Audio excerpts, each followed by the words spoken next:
Hindi naman pa sa palamunin. It's just that, pwede ka namang magkuha ng palamunin. Ang pangit ng term. Pwede ka namang kumuha ng hindi pa financially stable as long as you have more than enough for yourself. If hindi ka madamot at kaya mong i-share ang pera mo at meron kang more than enough for yourself, by all means, pwede kang magjowa ng hindi financially stable.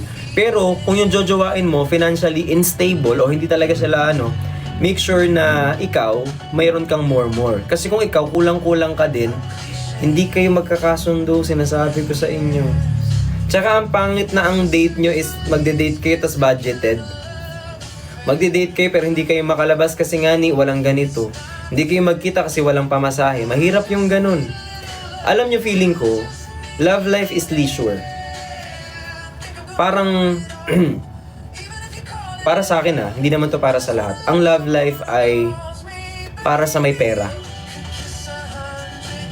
Kaya kung kaya mo namang, wag ka na muna magjowa. Kasi gastos po ang pagmamahal. Gastos yan siya. Kasi kung ikaw, hindi ka naglabas kahit magkano sa isang relasyon, kasi sinasabi ko sa'yo, hindi pagmamahal ang nangyari sa inyo.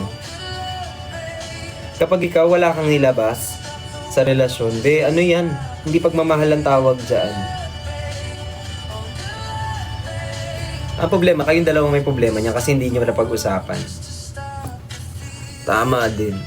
Kaya kung gusto nyo mag-check out kayo, wala nang paligoy-ligoy, hindi yung ang dami-dami yung tinatanong, ganyan, mag-check out. Pero yun is my opinion.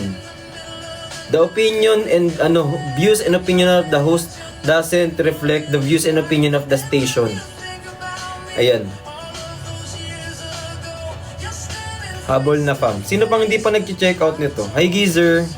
Meron ka ng t-shirt na Black Heart. So ngayon naintindihan nyo na kung bakit Black Heart na siya. Now it all made sense. Black Heart na siya kasi tainted na siya. Kasi maaraw. Tainted na siya. Hi Jay. Kasi honestly, ako, by all means, kung gusto nyo mag-do,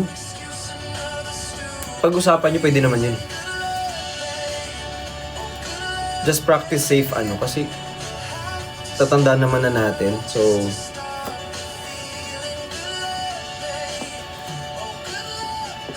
hindi na rin ako ganun ka-fan ng small